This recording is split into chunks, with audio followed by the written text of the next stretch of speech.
Ah bon, alors allons-y. Alors c'est dodécaptique. Dodécaptique, c'est des triptyques à 12 volets. Alors, ce qui permet d'avoir une image qui se développe.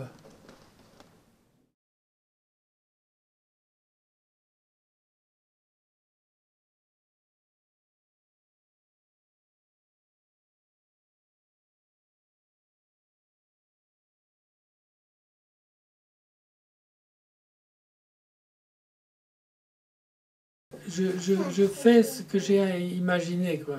Si j'essaye de, si je m'en écarte, c'est pas bien parce que je perds le fil à ce moment-là. Je fais ce que j'ai imaginé. Voilà.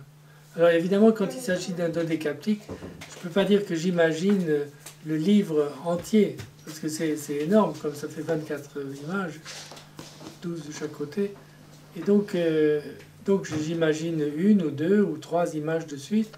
Mais après, je continue à imaginer, mais en essayant de me raccorder à ce que j'ai fait avant.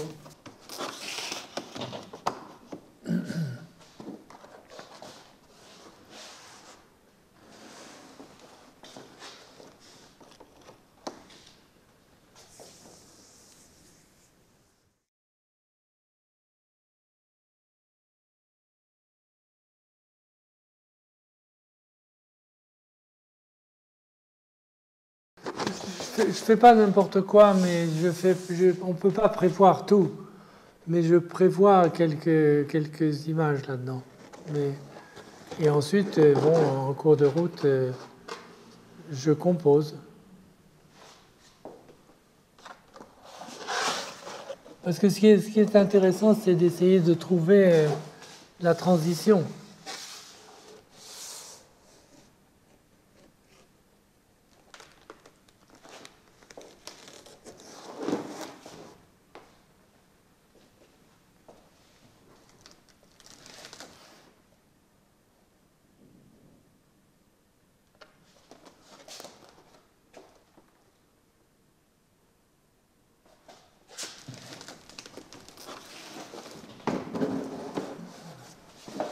Dodécaptique. Alors, on en met un autre. Ah.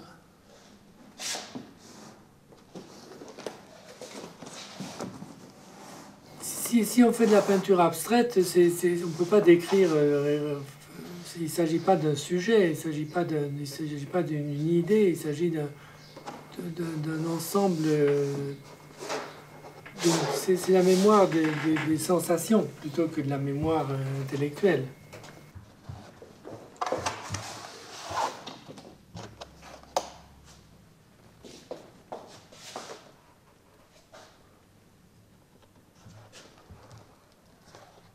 Une sensation, c'est jamais une sensation isolée, c'est jamais simplement la vue ou l'ouïe, c'est tout à la fois. Et c'est un peu arbitraire de séparer les sensations, parce que la sensation ne s'arrête, ne commence, on ne sait pas quand, et se continue de toute la vie, tout le temps. Alors c'est une espèce de tentative de montrer ce que c'est une sensation. J'ai commencé par faire des choses figuratives, des paysages, mais l'abstraction, si on réfléchit bien, ces abstractions, c'est pas... C'est quand même tiré du réel, hein, parce que ça ne peut pas venir de nulle part. C'est cette espèce de paysage que je fais qui sont sans haut ni bas, sans côté, rien, mais qui sont quand même la représentation, une certaine représentation de la réalité, transposée, avec l'aide de la mémoire, et qui donne le mouvement du monde. Je sais pas où c'est ça, c'est en Grèce. De plier les livres comme ça, je sais pas si ça... Sûrement, quoi. Sûrement été fait, j'en sais. Moi, j'avais l'impression d'avoir découvert, quoi.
comme dans la famille, il y a d'autres peintres, est-ce qu'il y a une part d'héritage?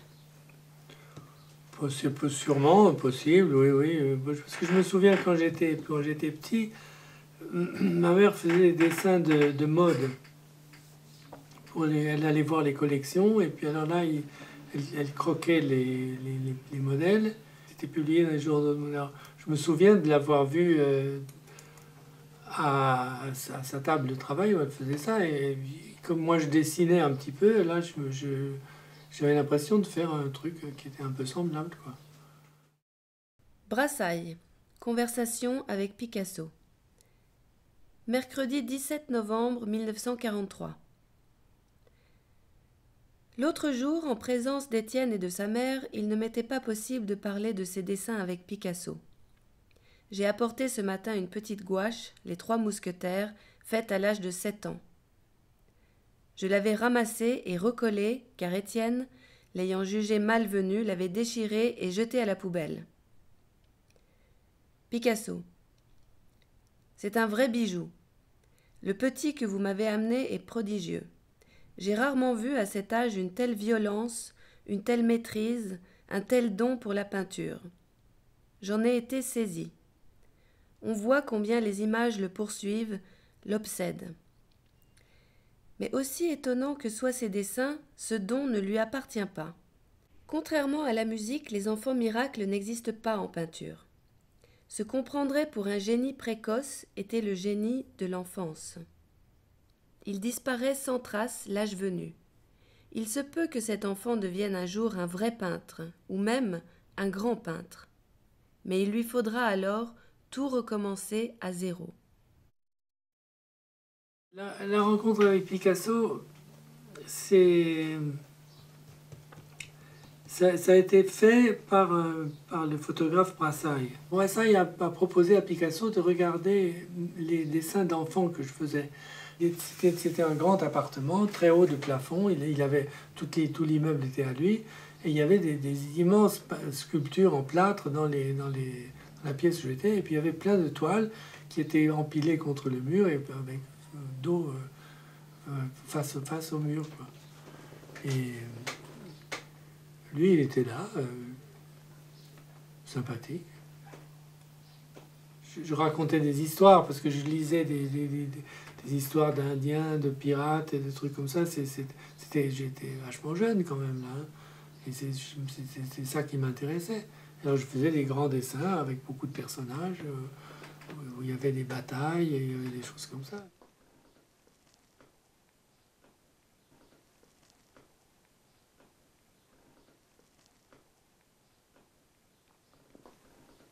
Picasso, les dessins, il trouvait ça bien. Je sais pas, je me souviens pas de ce qu'il a dit. Il m'a fait cadeau d'un kaléidoscope que j'ai démonté après pour voir ce qu'il y avait dedans.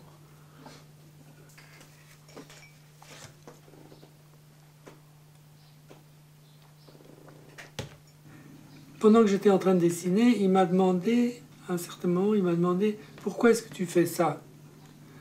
Alors ça m'a beaucoup gêné, ça, parce que j'avais l'impression d'être observé pendant que je faisais un truc. Et donc si on est observé, on n'est plus dans ce qu'on fait, quoi. On n'est plus, j'ai compris en même temps que lui, il n'était pas dedans non plus, que lui, il n'était pas dans l'histoire que je racontais. On était chacun dans un monde différent. Et que ce monde de dessin d'enfants, c'était un truc qui était en train de se terminer pour moi. Voilà. Et alors, ce qu'il m'a dit à moi, c'est qu'il m'a dit, revenez me voir dans 50 ans. Le voir en 97, il aurait donc 50 ans, et lui, à ce moment-là, il avait déjà un certain âge, quoi. Bien sûr, il est mort à 90 ans, mais il avait vu large, là, quand même, quoi.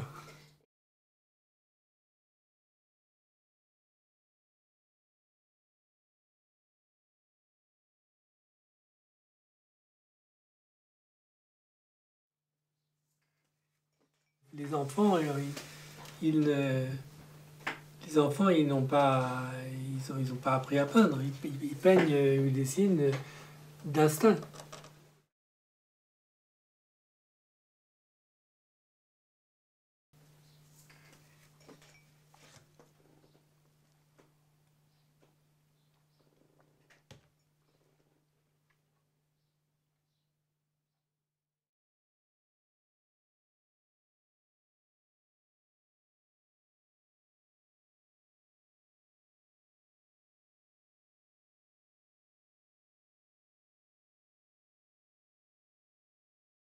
Moi, je peux dire que j'ai jamais appris. Oui, c'est ça.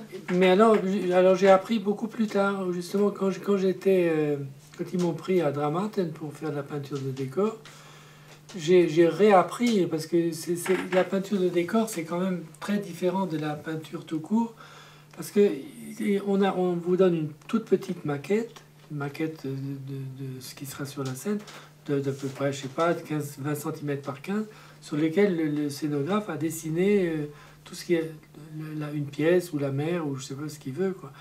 Et alors, le travail de peintre de décor, ça consiste à, à transposer ça sur la toile. Donc, comme lui, il a dessiné avec un petit crayon et avec une petite brosse et avec de la gouache chez lui, il faut qu'on arrive à donner le même effet que lui, mais on ne peut pas le faire avec les mêmes outils. Parce que les peintres de décor, ça a des grandes bassines de peinture et des grandes brosses. Donc il faut transposer, il faut arriver à trouver une manière de rendre un effet. Alors c'est un travail d'invention un peu.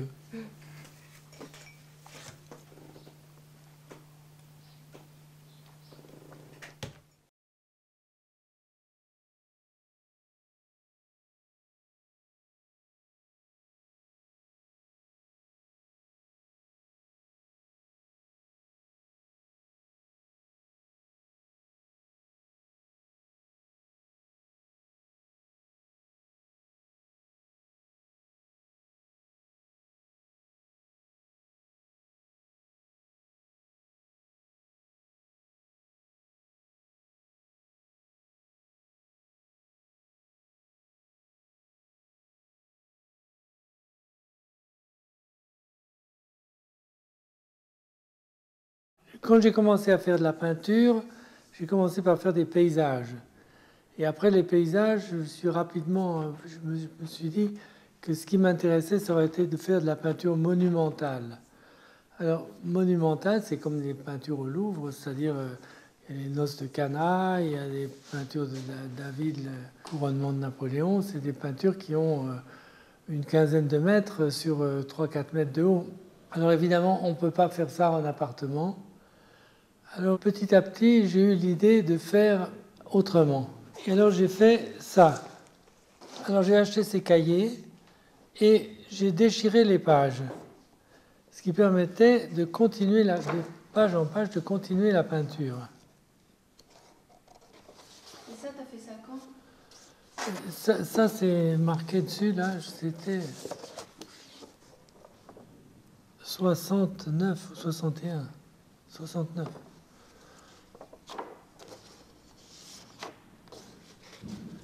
Donc la peinture continue. C'est un paysage qui se...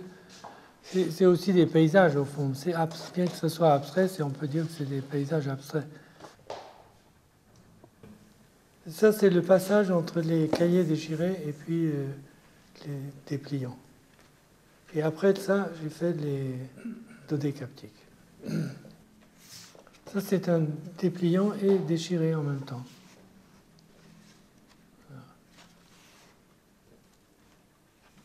Et ça, tu l'as fait dans les années 80? Non, 60, c'est marqué à la fin, là, 73.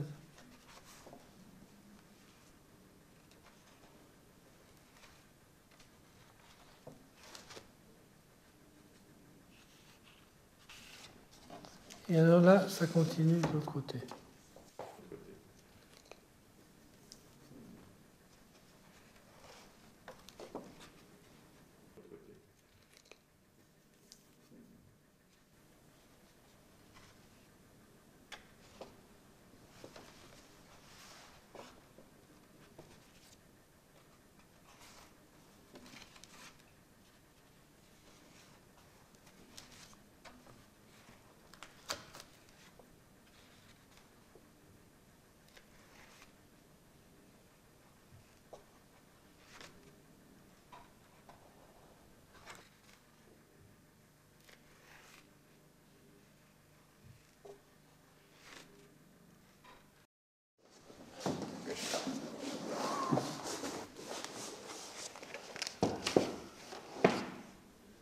Les autres, après, il y a des dépliants aussi, mais c'est pas.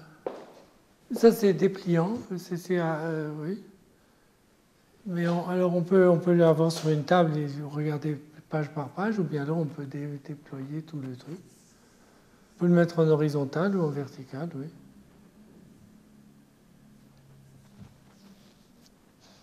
Dans la peinture, il y a le sujet, il y a le sujet et il y a la façon de le faire. Et donc c'est pour ça qu'il y a certains tableaux qui sont beaucoup plus intellectuels que picturalement intéressants, quoi. C'est parce que si on veut, par exemple, c'est pour ça, par exemple, la peinture politique, si on veut exprimer une idée de l'oppression, la douleur, la mort capitaliste, ça suffit en soi. Et la façon de le faire, c'est là qu'intervient le travail du peintre, quoi. Dans la peinture, il y a différents peintres comme ça, quoi, qui sont entièrement... on sent entièrement le travail de la main. Ça, c'est par exemple Frans Hals ou Rubens, ou bien Fragonard, ou après Manet, c'est comme ça aussi, et ou bien Picasso, quoi. Ce qui est saisissant là-dedans, c'est plutôt le résultat du travail de la main sur la toile. Et pas tellement l'idée, oui, parce que